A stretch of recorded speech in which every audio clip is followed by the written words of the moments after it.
Welcome back students, আবার একটা নতুন ভিডিও নিয়ে চলে এসেছি। এই ভিডিওতে আমরা টেস্ট পেপারের আর একটা আনসিন এবং গ্রামার সলভ করব। ক্লাস 12-এর যে টেস্ট পেপার রয়েছে, টেস্ট পেপারটা হচ্ছে বিবি কুন্ডুর কমার্সের টেস্ট পেপার। সেখান থেকেই আমরা একটা ইংলিশ পেজের গ্রামার এবং আনসিন সলভ করব। বিবি কুন্ডু কমার্সের টেস্ট পেপার 2023-24। একবার তোমাদের দেখিয়ে দিই। এই যে এই টেস্ট পেপারটার 285 এবং 86 পাতায় যে গ্রামার এবং আনসিন রয়েছে সেটাই আমরা আজকের ভিডিওতে সলভ করব। তো ফার্স্টে আমি আনসিনটা তোমাদের পড়ে বুঝিয়ে দিচ্ছি, তারপর দেখে নেব কীভাবে আনসারগুলো আমরা এক করে তৈরি করতে পারি। বলছে, Hiroshima explain the fragile miss Ito in আর blue kimono means the broad island. Miss kimono বলে কোনো ভদ্রমহিলা ছিলেন, তিনি খুব ফ্র্যাজাইল ছিলেন। ফ্র্যাজাইল মানে এমনিতে তো ভঙ্গুর, এখানে ফ্র্যাজাইল বলতে দুর্বল বোঝানো হয়েছে। তো মিস ইটো খুব দুর্বল ছিলেন। তিনি কিমোনো এক ধরনের ড্রেস, সেটা পরে তিনি ব্যাখ্যা করছিলেন যে হিরোশিমা মানে কি। তার মানে হলো দ্য ব্রড আইল্যান্ড, চওড়া দ্বীপ। It was built on the delta of the river Ota. Ota নদীর বদ্বীপ সীমানায় এই শহরটা গড়ে উঠেছিল। এই ওটা নদীটা আবার which flows down from Mount Kamuri, Mount Kamuri পাহাড় থেকে নদীটা সৃষ্টি হয়ে বয়ে আসছে। সরি, অ্যান্ড ইফ ওয়াজ লেখা আছে, এটা ইট হবে। It was the 7th town in point of size in Japan. Hiroshima had a population of 250,000 people, and in addition there was a garrison of 150,000 soldiers. বলছে সাইজের দিক থেকে জাপানে এটি 7 নম্বরে আছে এই শহরটা, মানে হিরোশিমার আগে সাইজের দিক থেকে আরও 6টা শহর রয়েছে।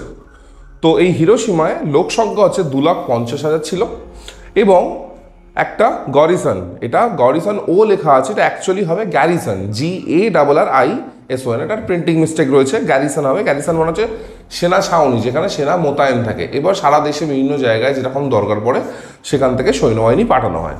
তো সেখানে এরকম একটা 1.5 লাখ সৈন্যবাহিনীর সেনা ছাউনি ছিল। On 6th August, there was not a cloud in the sky above Hiroshima, and a mild, hardly perceptible wind blew from the south. বলছে 6ই আগস্ট হিরোশিমার আকাশে কোনো মেঘ ছিল না, মেঘমুক্ত আকাশ ছিল। অ্যান্ড এ মাইল্ড, খুব হালকা মৃদুমন্দ, হার্ডলি পারসেপ্টেবল মানে উপলব্ধিযোগ্য, মানে উপলব্ধি প্রায় করাই যায় না, এরকমই একটা হালকা বাতাস দক্ষিণের দিক থেকে সেদিনকে বইছিল হিরোশিমায়।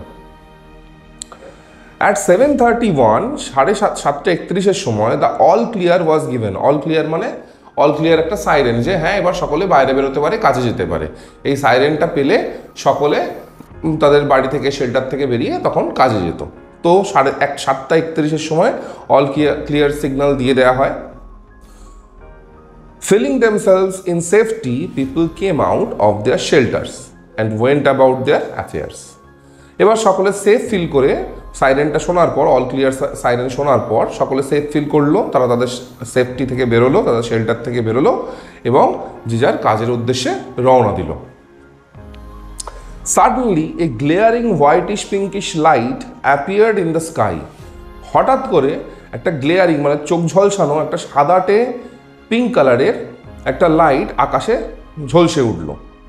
তার সাথে সাথে কি দেখা গেল? অ্যাকম্প্যানিড মানে তার সাথে সাথে কি দেখা গেল? ওই আলোটার সাথে সাথে, আলোর ঝলকানির সাথে সাথে অ্যান আনন্যাচারাল কুইভার, একটা অতিপ্রাকৃত comp, Kanpa, which was followed almost immediately by a wave of suffocating heat and a wind which swept away everything in its path.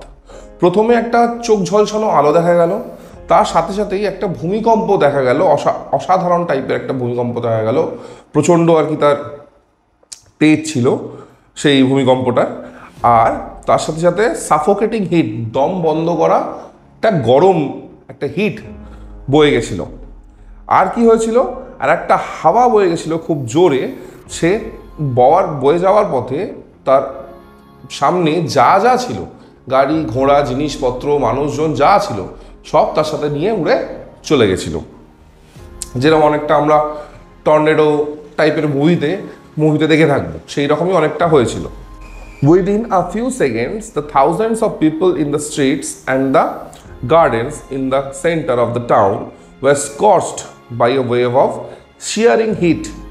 বলছে কিছু সেকেন্ডের মধ্যেই হাজার হাজার লোক যারা রাস্তাঘাটে ছিল, বাগান ছিল যে শহরের মাঝখানে, সেগুলো স্কর্চড মানে ঝলসে যাওয়া, প্রচণ্ড তাপে ঝলসে গেছিল সব। মেনি ওয়্যার কিল্ড ইনস্ট্যান্টলি মানে তৎক্ষণাৎ, সঙ্গে সঙ্গেই প্রচুর লোক মানুষজন মারা যায়। আদার্স লে writhing on the ground screaming in agony from the intolerable pain of their burns। আর বেশ কিছু লোক writhing মানে কি মাটিতে পড়ে কাতরানো, মাটিতে পড়ে কাতরাচ্ছিল। স্ক্রিমিং ইন অ্যাগনি মানে যন্ত্রণায় চিৎকার করছিল তারা। কিসের যন্ত্রণা? Intolerable pain of their burns, তাদের গা হাত পা যে ওই প্রচণ্ড হিটে পুড়ে গেছিল, তার যে প্রচণ্ড যন্ত্রণা, সেই যন্ত্রণায় মানুষ পড়ে মাটিতে কাতরাচ্ছিল আর চিৎকার করছিল। Everything standing upright in the way of the blast, walls, houses, factories and other buildings was annihilated. বলছে ওই ব্লাস্টের পর যে তেজটা, একটা রিয়াকশন যেটা হয়েছিল, তাতে যে তার যে রাস্তাঘাটে যে সমস্ত দেয়াল ছিল, বাড়িঘর ছিল, ফ্যাক্টরি ছিল, অন্যান্য যে সমস্ত বিল্ডিং ছিল, সবই অ্যানাইহিলেটেড হয়েছিল, মানে সমস্ত কিছু ধ্বংস হয়ে গেছিল।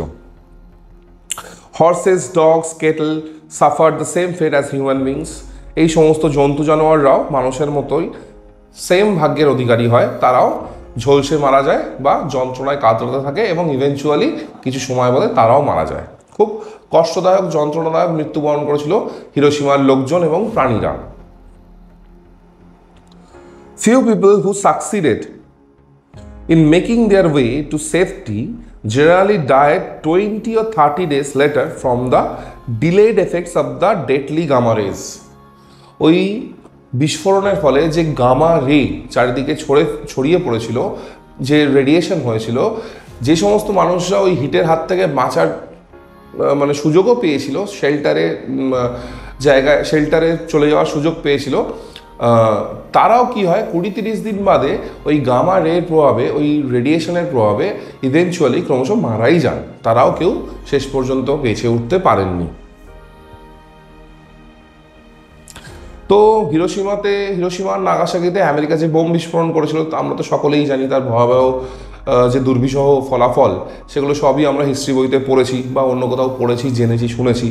তো সেখানেই ছোট্ট করে এখানে একটা বর্ণনা দেওয়া হয়েছে যে হিরোশিমাতে বোম বিস্ফোরণটা হওয়ার ঠিক পর মুহূর্তেই যে যে ঘটনাগুলো ঘটেছিল, তারই একটা ছোট্ট বর্ণনা এই প্যাসেজটায় দেওয়া হয়েছে। হয়ে গেল আমাদের প্যাসেজ। হোপফুলি তোমরা বুঝতে পেরেছো। এবার আস্তে আস্তে আমরা কোয়েশ্চেন আনসারগুলো সলভ করে নেব, তারপরে আমরা গ্রামার সলভ করব। তো ফার্স্টে রয়েছে কি ট্রু ফলস। প্রথম ট্রু ফলসে কি দিয়েছে? Mount Kumari was the origin of the river ওটা।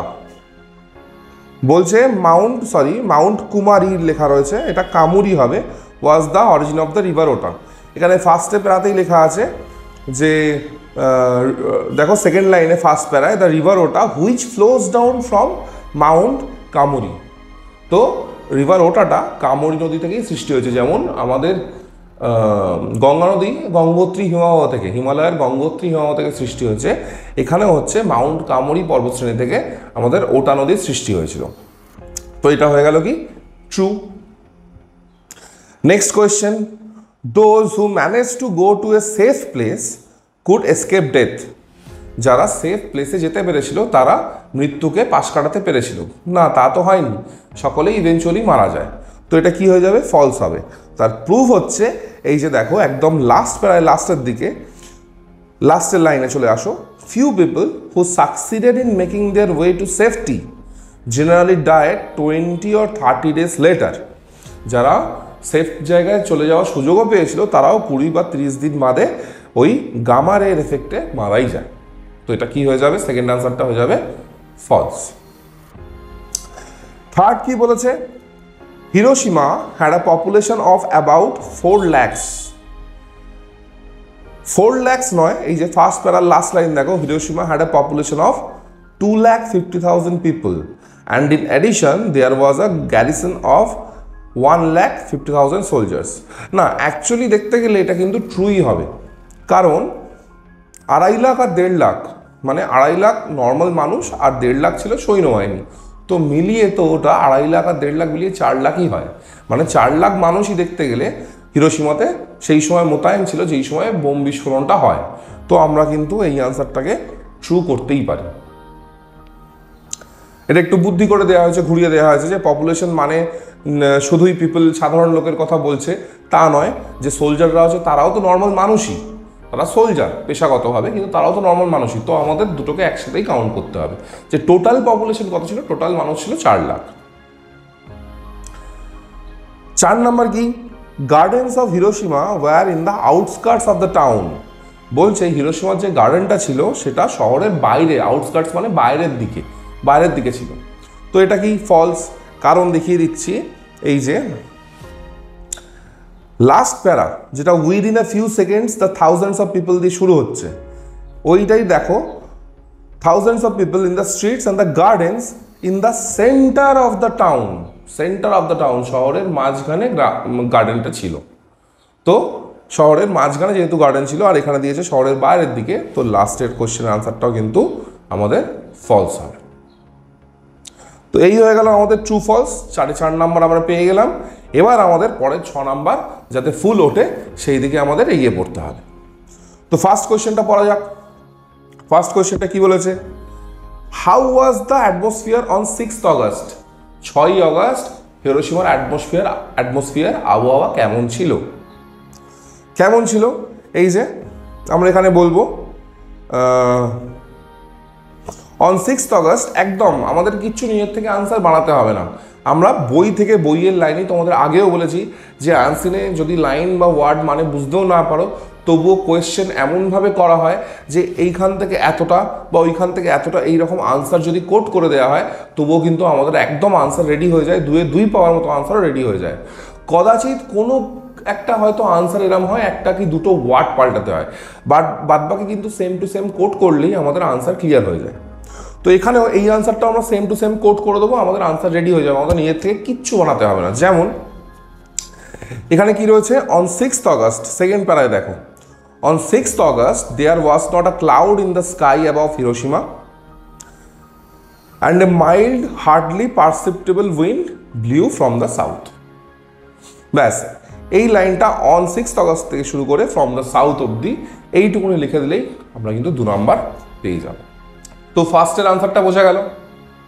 তো আনসারটা কি হবে আর একবার বলে দিচ্ছি, অন দ্য 6th অগস্ট, ফার্স্টের আনসারটা হচ্ছে on the 6th August there was not a cloud in the sky above Hiroshima and a mild hardly perceptible wind blew from the south. এইটুকুনি লিখলে আমরা 2 নম্বর ছাঁকা পেয়ে যাচ্ছি। এই হয়ে গেল ফার্স্ট কোয়েশ্চেনের আনসার। এবার চলে যাব সেকেন্ড কোয়েশ্চেনের দিকে। কি বলেছে, why did the inhabitants of the town come out of their shelter. বলছে যে ইনহ্যাবিটেন্টস মানে বসবাসকারীরা, শহরে বসবাসকারীরা তাদের শেল্টার থেকে বেরিয়ে কেন এসেছিল। এই যে ওই যে অন 6th অগস্টের পরের লাইনেই দেখো পরিষ্কার লেখা আছে, at 7:31 the all clear was given. Feeling themselves in safety, people come out of their shelters and went about their affairs. পরিষ্কার বলাই রয়েছে 7:31 সময় অল ক্লিয়ার সাইন দেওয়া হয়েছিল, লোকে সেফ ফিল করেছিল, তাই তাদের শেল্টার থেকে বেরিয়ে তারা কাজে গেছিল। ব্যাস, এইটুকুনি সেম টু সেম আনসার আমরা লিখে দেবো। যে এরম লিখবো, শুধু টাইমটা ধরো আমরা বাদ দিয়ে দিলাম, মেনশন করলাম না কারণ অপ্রয়োজনীয়। এটা বলতে পারি, the all clear was given, feeling themselves in safety, people came out of their shelters and went about their affairs. এইটুকুনি লিখলেই কিন্তু আমাদের আনসার হয়ে যায়। বা এইটাকে এরকমভাবে একটু লিখতে পারো যে the all clear was given, people felt safe and came out of their shelters. তারপরে কি লিখে দিতে পারো, ফুল স্টপ দিলে তারপরে লিখে দিতে পারো যে they went about their affairs. তাহলে আনসারটা পরিষ্কার করে একটু রিপিট করে দিই। আনসারটা এটা হবে, the all clear was given, people felt safe, so they came out of their safety and went about their affairs. ব্যাস এইটুকুনি লিখবো, 2 নাম্বার নিয়ে নেব। ক্লিয়ার? এবার আসছে ফাইনাল কোয়েশ্চেন। ফাইনাল কোয়েশ্চেনটা কি বলেছে?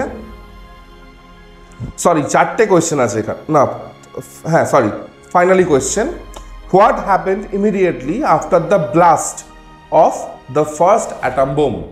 প্রথম যে অ্যাটম বোমটা ব্লাস্ট করেছিল তার ইমিডিয়েট এফেক্টটা কি হয়েছিল? এই আনসারটা একটু বড় হবে।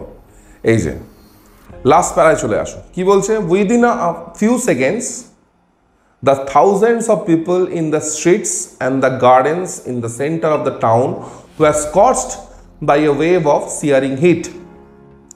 Many were killed instantly, others lay breathing on the ground, screaming in the agony from the intolerable pain of their burns. Everything standing upright in the way of the blast, walls, houses, factories, and other buildings was annihilated.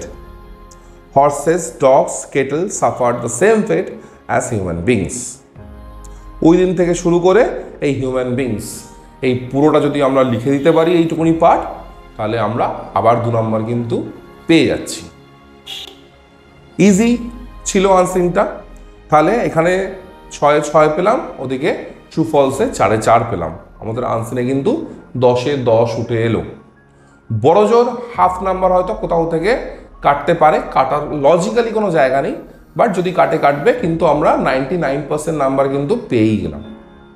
তো এইভাবেই আমরা প্রত্যেকটা unseen করব। আমরা আরও video বানাবো, আরও unseen solve করব, যাতে তোমাদের সুবিধে হয়, তোমরা আনসিনের সাথে অভ্যস্ত হয়ে যাও, আনসিনের শক্ত শক্ত ওয়ার্ডের সাথে অভ্যস্ত হয়ে যাও, যাতে পরীক্ষার হলে তোমাদের আনসিন দেখে তোমরা ভয় না পেয়ে যাও, অনেক ইজি জিনিস মনে হয় বা অনেক চেনা ওয়ার্ড পেয়ে যাও, লাইন কনস্ট্রাকশন সেম পেয়ে যাও। শুধু আমাদের সাথে থাকো, তোমাদের হোপফুলি অনেক হেল্প হবে। চলো এবার সেকেন্ড পার্ট মানে গ্রামারের দিকে চলে যাই, যেখানে আমরা প্রত্যেকটা গ্রামার এক্সপ্লেনেশন সহ এক্সপ্লেন করব তোমাদের কাছে। তো চলো গ্রামার শুরু করা যাক। গ্রামারেও আমাদের ফুল মার্কস চাই। গ্রামার তো অঙ্কের মতো, শুনেই থাকবে ছোটোবেলা থেকে, ঠিক করলে ঠিক, ভুল করলে ভুল। রচনা টচনায় কী হয় যে ফুল ভালো লিখলেও হয়তো কিছু না কিছু নাম্বার কাটা যেতে পারে, কিন্তু গ্রামারে ঠিক লিখলে ঠিক নাম্বার দিতেই হবে, সে হাতের লেখা বাজে হোক কি যাই হোক, কিন্তু ফুল মার্কস দিতে হবে। তো গ্রামার করি ফার্স্টে। ফার্স্ট এটা কি দিয়েছে দেখা যাক। ডু অ্যাজ ডিরেক্টেড বলছে, Lomov said to Chubukov, narration দিয়েছে। Lomov said to Chubukov, the fact is I have come to ask the hand of your daughter Natalya Stepanovna in marriage. Easy জিনিস, কি হয়ে যাবে? Lomov told Chubukov that. এবার কি হবে? ভেতরের যে টেন্সগুলো চেঞ্জ হয় আমরা জানি, সেই টেন্সগুলো এক করে চেঞ্জ করব। লোমফ টোল্ড চুবুকভ লিখে দিলাম, দ্যাট জয়নার বসিয়ে দিলাম, ন্যারেশনে যেরকম বসায়। ফার্স্টে কি আছে? The fact is, simple present tense. Simple present tense কোথায় চেঞ্জ হয়? সিম্পল পাস্টে। দ্যাটের পর কি লিখবো? The fact was. এবার I have come to ask the hand, I have come, I বলতে কার কথা বলা হয়েছে? লোমফের কথা বলা হয়েছে। তাহলে আইটা কি বলবো? যে লোমফ চুবুকভকে বলেছিলেন যে তিনি এসেছেন ন্যাটালিয়ার হাত চাইতে, তো তিনি মানে সে, হি হয়ে যাবে। দ্য ফ্যাক্ট ওয়াজ হি। এবার ভার্বটা কি আছে? টেন্সটা কি আছে? হ্যাভ কাম টু আস্ক, মানে কি? Present perfect tense. কি হয়ে যাবে? চেঞ্জ হয়ে past perfect. He had come to ask the hand of your, মানে কার? চুবুকভের। তো এখানে কি ইয়োরটা কি হয়ে যাবে? তোমারটা তার হয়ে যাবে। যে লোমফ চুবুকভকে বলেছিল যে সে এসেছে তার মেয়ের হাত চাইতে, তো ইয়োরটা কি হয়ে গেল? হিজ। হিজ ডটার, হিজের পাশে আমরা ব্র্যাকেটে লিখে দেবো যে চুবুকভ, যাতে বোঝা যায় কার, অসুবিধা না হয়, ন্যাটালিয়া স্টেফানোভনা ইন ম্যারেজ, এটা কন্টিনিউ করে দেবো। তাহলে ফুল আনসারটা একবার বলে দিই। Lomov told Chubukov that the fact was he had come to ask the hand of his ব্র্যাকেটে Chubukov daughter Natalia Stepanovna in marriage. Narration complete. Next, the guard blew his whistle. Change the voice. একদম easy জিনিস। Object K? the guard blew what? his whistle.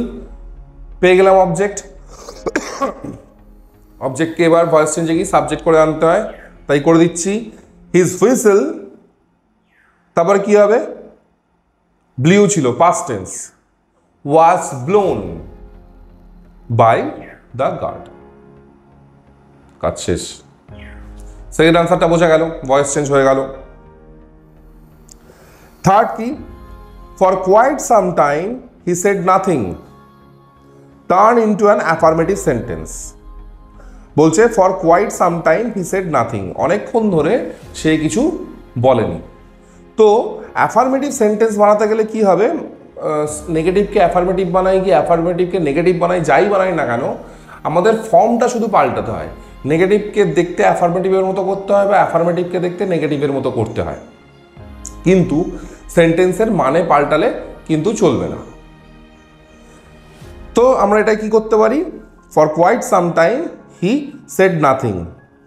তো এটাকে affirmative সেন্টেন্সে কীভাবে change করব, এরকম বলতেই পারি যে অনেকক্ষণ ধরে সে কিছু বলেনি, মানে অনেকক্ষণ ধরে সে চুপ ছিল, এটা বলতেই পারি। এই যে মেন হচ্ছে নাথিং কথাটাই তো নেগেটিভ বানাচ্ছে, no, not, do not, does not, did not, nothing, none, but, এই সমস্ত ওয়ার্ড দিয়েই কিন্তু নেগেটিভ সেন্টেন্স তৈরি করা হয়। তো এই ওয়ার্ডগুলোকে হচ্ছে সেন্টেন্স থেকে বার করে দিতে পারলেই, যে কোনো নেগেটিভ ওয়ার্ডকে সেন্টেন্স থেকে বার করে দিতে পারলেই সেটা কিন্তু অ্যাফার্মেটিভ হয়ে যায়, কিন্তু মানে চেঞ্জ করলে চলবে না। এখানে আমরা কি বলেছে যে for quite some time he said nothing, অনেক কিছুক্ষণ সময়ের জন্য সে কিছু বলেনি। তার মানে কি, এটা আমরা ঘুরিয়ে বলতেই পারি, ঘুরিয়ে না দেখাতেই পারি যে কিছুক্ষণ সময়ের জন্য সে চুপচাপ ছিল, সেটাই লিখে দিই। For quite some time he remained silent, যেহেতু পাস্ট টেন্স হি সেড লেখা আছে তাই আমরা রিমেইনকে পাস্টে রিমেইনড বললাম, he remained silent. Clear? 1 number কিন্তু পেয়ে গেলাম। 4 number, thou art more lovely than summer. Degree change করতে বলেছে, এটা কোন ডিগ্রিতে আছে, কম্পারেটিভ ডিগ্রিতে আছে। বলেছে দাও আর্ট মানে your art more lovely than summer, তোমার আর্ট সামারের থেকে বেশি লাভলি। তাহলে এটাকে আমরা এরকম লিখতেই পারি ঘুরিয়ে যে সামার তোমার আর্টের থেকে বেশি লাভলি নয়, তাহলে সেটাই লিখবো যে summer is not lovelier than your art. তাহলে আনসারটা কি হবে, summer is not lovelier than your art. Clear? Just ঘুরিয়ে দিলাম। আচ্ছা, 5 নাম্বার কি বলেছে, she bent down enough she intended to permit him to stoop. দুটো লাইন দিয়েছে, সে অনেকটা ঝুঁকেছিল, তার উদ্দেশ্য ছিল যে ওকে ঝুঁকতে সাহায্য করা। Join into a simple sentence, simple সেন্টেন্সে ঝুঁকতে বলেছে, সরি জয়েন করতে বলেছে। সিম্পল সেন্টেন্সে কীভাবে জয়েন করব, তো মেন আমি দুটো লাইনের মানে ধরে নিচ্ছি। ফার্স্ট লাইনে বলেছে সে অনেকটা ঝুঁকেছিল, তার উদ্দেশ্য ছিল, শি ইন্টেন্ডেড, তার উদ্দেশ্য ছিল to permit him to stoop, যাকে ঝোঁকাচ্ছিল তার সেই যাতে নিচু হতে পারে সেই উদ্দেশ্যে সে ঝুঁকেছিল। তো আমরা এটা লিখতেই পারি বা বলতেই পারি যে সে ঝুঁকেই ছিল ওকে নিচে নামানোর জন্য, তাহলেই ঝামেলা মিটে যায়। এই লাইনটা এরমভাবে অ্যাড করে দিতে, মানে জাস্ট দুটো লাইনকে এরম অ্যাড করতেই পারি, ইনফিনিটিভ দিয়ে জয়েন করে দিতে পারি। কি, she bent down enough to permit him to stoop, সে যথেষ্ট ঝুঁকেছিল কারণ হিমকে মানে যে ছেলেটার কথা বলা হচ্ছে তাকে পারমিট করার জন্য, যাতে সে ঝুঁকতে পারে, সে নিচু হতে পারে। তো আনসার হয়ে গেল she bent down enough to permit him to stoop, she intended two, এটা বাদ দিয়ে দিলাম, দরকার নেই। তাহলে একটা সেন্টেন্সেই চলে আসলো, সিম্পল সেন্টেন্স হয়ে গেল, সাবজেক্ট ভার্ব অবজেক্ট। ক্লিয়ার? আচ্ছা, এবার কি 6 number, you have an interesting face. তোমার ফেসটা খুব ইন্টারেস্টিং, এটাকে কি করতে হবে, turn into an interrogative sentence. Interrogative সেন্টেন্সেও তাই, অ্যাফার্মেটিভ সেন্টেন্সকে ইন্টারোগেটিভ বানাতে দিলে আমাদের ফর্মটা সেন্টেন্সটাকে দেখতে ইন্টারোগেটিভের মতো করতে হবে, কিন্তু মানে পাল্টাতে চলবে না। এবার you have an interesting face, এটাকে যদি আমি এরকমভাবে জিজ্ঞেস করি যে তোমার কি ইন্টারেস্টিং ফেস, এটা কিন্তু ডাইরেক্ট কোয়েশ্চেন করা হয়ে যাচ্ছে, কিন্তু এখানে লাইনে বলা আছে তোমার ইন্টারেস্টিং ফেস রয়েছে। এবার যদি কাউকে জিজ্ঞেস করি তোমার কি ইন্টারেস্টিং ফেস, সে হ্যাঁ বলবে কি না বলবে এটা একটা অন্যরকম ব্যাপার হয়ে যাচ্ছে, মানে আনসারটা ডাইরেক্ট আসছে না। যদি আমি এরকম বলি যে তোমার কি ইন্টারেস্টিং ফেজ নয়, হ্যাঁ আমার ইন্টারেস্টিং ফেজ, মানে আমি যেন অলরেডি জানি তার ইন্টারেস্টিং ফেজ, আমি জিজ্ঞেস করছি যে তোমার কি ইন্টারেস্টিং ফেজ নয়, তোমার তো যথেষ্ট ইন্টারেস্টিং ফেজ, মানে সেন্সটা এই জায়গায় ধরতে হবে। তো আমরা এটা কি বলতে পারি, ইউ হ্যাভ অ্যান ইন্টারেস্টিং ফেজটাকে ইন্টারোগেটিভে এরমভাবে বানাবো, don't you have an interesting face, don't you have an interesting face. এটা যদি আমরা বলতাম do you have an interesting face, তাহলে হয়তো তোমার কি ইন্টারেস্টিং ফেজ আছে, কিন্তু এটা তো তাহলে এই যে লাইনের মানেটা পাল্টে যেত, তো সেই জন্য লাইনের মানেটা যাতে না পাল্টায় তাই আমরা নেগেটিভটা ইউজ করেছি, ডোন্ট। তোমার কি ইন্টারেস্টিং ফেজ নয়, তোমার তো যথেষ্ট ইন্টারেস্টিং ফেজ, এইটা হচ্ছে সেন্সটা। ডোন্ট মানে do not, don't you have an interesting face, লাস্টে ইন্টারেকশন মার্ক দিতে কিন্তু ভুলবে না, হাফ নাম্বার কেটে নেবে। ব্যাস, তাহলে আমাদের গ্রামার কমপ্লিট। আর একটা ছোট্ট পার্ট বাকি, সেটা হচ্ছে অ্যাপ্রোপ্রিয়েট আর্টিকেল আর প্রিপোজিশনের পার্ট। এই আর্টিকেল প্রিপোজিশনের জন্য তোমাদের বারবার বলেছি টেক্সট যদি ভালো করে মুখস্থ করে ফেলতে পারো তাহলে এখানে 3 নাম্বার কিন্তু ধরা বাঁধা ছাঁকা চলে আসছে। অন্যান্য 5 থেকে 10 অবধি পরীক্ষায় কিন্তু আমাদের আর্টিকেল প্রিপোজিশনের সিলেবাস জানা থাকে না, যেখান থেকে খুশি আর্টিকেল প্রিপোজিশন দিতে পারে, কিন্তু 11-12 পরীক্ষায় আমরা কিন্তু আর্টিকেল প্রিপোজিশনের সিলেবাস হিসেব মতো জানি, কারণ গল্পগুলো মেনলি গল্প থেকেই দেওয়া হয়। আর্টিকেল প্রিপোজিশনগুলো গল্পগুলো যদি ভালো করে জানা থাকে আমি জানি 3-3 আমি পাবোই পাবো। তো গল্পগুলো তোমরা পড়তে শুরু করে দাও, গ্রামারে ছাঁকা মার্কস তোলা দরকার, তাহলে আমাদের 80% মার্কস উঠতে অনেক হেল্প হবে। গ্রামার, রাইটিং, আনসিন এগুলো কিন্তু আমাদের নাম্বার তুলে ধরার জন্য দারুণ একটা উপায়, একটা অবলম্বন। এগুলোকে ঠিকঠাক স্মার্টলি যদি আমরা কোয়েশ্চেন আনসারে লিখতে পারি, ঠিকঠাক নামাতে পারি খাতায়, এক্সিকিউট করতে পারি স্মার্টলি, তাহলে কিন্তু প্রচুর নম্বর আমাদের উঠবে। যাই হোক, চলো কথা না বাড়িয়ে আমরা আর্টিকেল আর প্রিপোজিশনটা দেখে নিই। তো আর্টিকেল প্রিপোজিশনটা যেটা দিয়েছে পড়ে তো মনে হচ্ছে থ্যাংক ইউ ম্যাম থেকে দিয়েছে। Sweat popped out of the boy's face and he began to struggle. প্রথমটা হবে আউট, তারপরটা হবে to. Mrs Jones stopped, jerked him around in front of her, put a half Nelson। থার্ডেরটা হবে around, চারেরটা হবে a। about his neck, পাঁচেরটা হবে about, and continue to drag him up the street, ছয়েরটা হবে up। তোমরা বই খুলে মিলিয়ে নিতে পারো, একবার ক্রস কারেকশনের জন্য তোমরা একবার মিলিয়ে নিতে পারো, একবার এক্সট্রা ডাবল কারেকশনের জন্য, সব কিন্তু ঠিকঠাকই থাকবে। আচ্ছা, তার পরেরটা কি আছে বলছে, correct the error in the following sentence by replacing the underline word with the right one from the options given below. I wish I was going to Mussoorie, এখানে আছে অ্যাম, ওয়্যার, শ্যাল বি। আচ্ছা, একটা জিনিস বলে রাখি, এমন কোনো জিনিসের কথা যদি বলা হয় যে জিনিসটা কখনো হওয়া সম্ভব নয়, সেই জিনিসটারই ইচ্ছে প্রকাশ করছে। যেমন একটা এক্সাম্পল তোমরা হয়তো খুব ইজি শুনে থাকবে যে ইস আমি যদি পাখি হতাম তাহলে এদিক সেদিক ঘুরে বেড়াতাম। তো আমি যদি পাখি হতাম, পাখি তো হওয়া কোনোদিন সম্ভব নয়, একটা মনের ইচ্ছে প্রকাশ করছে, তাহলে আমি তখন কি ইউজ করব, ইফ। আমি যদি পাখি হতাম, if I was a bird নয়, তখন হবে ওয়্যার এ বার্ড। এরকম যদি কোনো ইচ্ছা যেটা কখনো পূরণ হওয়া সম্ভব নয় প্রকাশ করা হয়, আমরা ওয়্যার ইউজ করি, if I were a bird. বিভার্বের ক্ষেত্রে ওয়্যার ইউজ করি। তো এখানেও তাই আমরা তাই করবো, I wish I were going to Mussoorie, যে আমার ইচ্ছে ছিল আমি যদি মুসৌরি যেতে পারতাম কি ভালো হতো, কিন্তু যেতে তো পারছি না, ইচ্ছেটা পূরণ হচ্ছে না। তো সেই জন্য ওই পাখির সেন্স ধরে যে কারণে হলো, সেই সেন্সে আমরা আই এর পর এখানেও ওয়্যার বসাবো, I wish I were going to Mussoorie. এই হয়ে গেল আমাদের গ্রামারও কমপ্লিট। তো হোপফুলি স্টুডেন্টস তোমাদের হেল্প হলো, আমাদের সাথে থাকো, আমরা এরকম প্রচুর আনসিন, প্রচুর গ্রামার সব কিছু তোমাদের প্র্যাকটিস করাবো, রাইটিংও প্র্যাকটিস করাবো, কোয়েশ্চেন আনসারও সলভ করবো, যাতে তোমাদের এইচএসে ভালো মার্কস পেতে সাহায্য হয়। Thank you.